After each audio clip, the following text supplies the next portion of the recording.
What's up, everyone? Today is March 31st. It is a Tuesday, obviously, end of the month.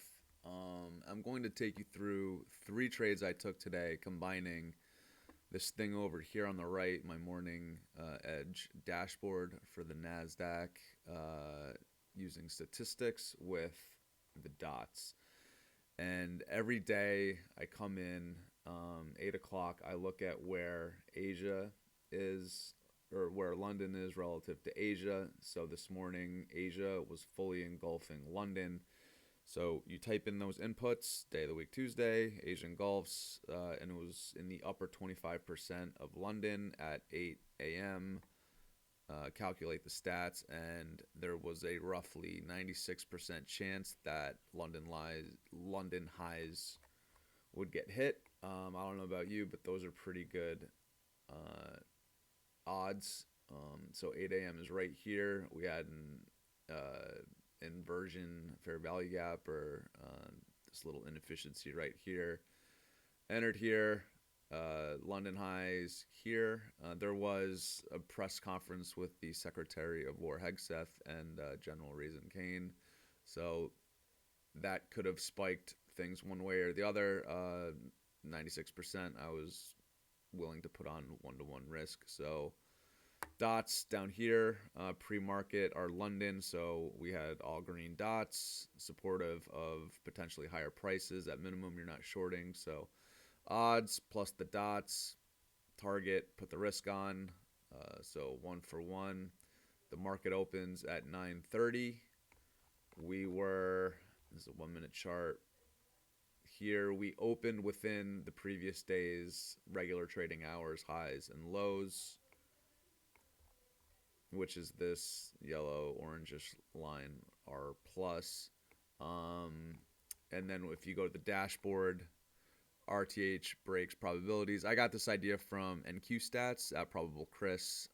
Tweaked a little bit, so the numbers might be a little different, but when price opens inside of previous RTH highs and lows, there's an 81% chance that either the previous high or low will get tagged.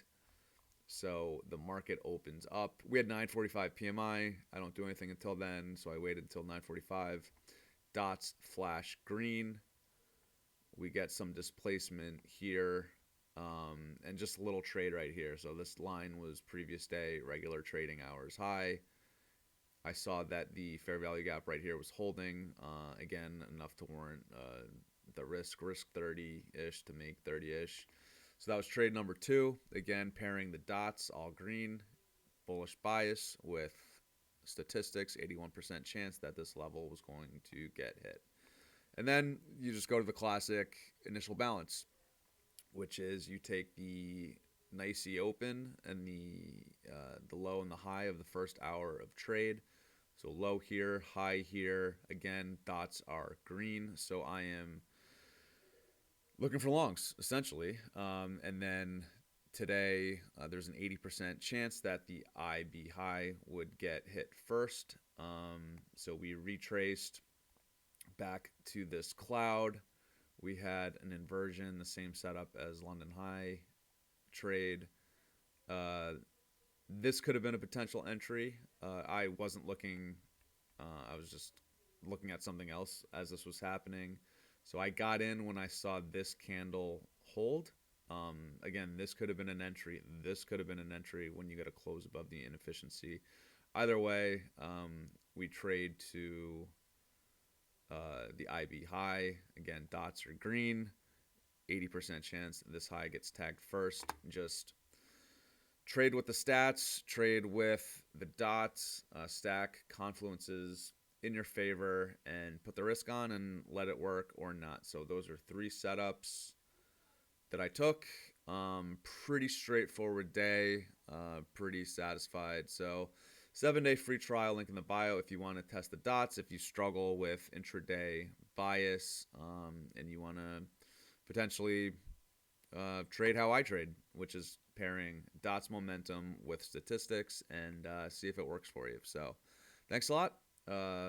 Reach out if you have any questions.